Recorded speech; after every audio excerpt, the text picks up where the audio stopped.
आखिर ऐसी क्या मजबूरी थी मंदोदरी की जो उसे विभीषण से विवाह करना पड़ा। मंदोदरी के विभीषण से विवाह के पीछे कई कारण बताए जाते हैं, जिसमें से कुछ प्रमुख हैं। रामायण में रावण के वध के बाद मंदोदरी विधवा हो गई थी। उस समय समाज में विधवाओं को अनेक कठिनाइयों का सामना करना पड़ता था। विभीषण, जो रावण का छोटा भाई था, मंदोदरी का संरक्षण करने और उन्हें सम्मानजनक जीवन प्रदान करने के लिए तैयार हो गया। रावण की मृत्यु के बाद लंका के शासन को लेकर अनिश्चितता का माहौल था। विभीषण, जो रावण का उत्तराधिकारी बनने का हकदार था, मंदोदरी के साथ विवाह करके अपनी स्थिति को मजबूत करना चाहता था। कुछ धार्मिक ग्रंथों में यह भी कहा जाता है कि मंदोदरी ने विभीषण से विवाह करके धर्म का पालन किया।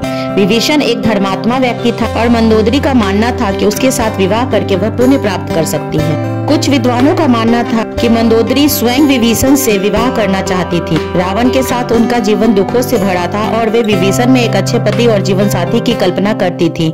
उस समय समाज में विधवाओं के पुनर्विवाह को स्वीकार किया जाता था।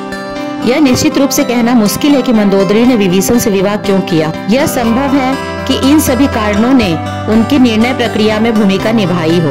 यह भी ध्यान रखना महत्वपूर्ण है कि मंदोदरी और विभीषण का विवाह रामायण में एक महत्वपूर्ण घटना है। यह विवाह लंका में शांति और समृद्धि लाने में मदद करता है और यह रामायण के नैतिक मूल्यों को भी दर्शाता है।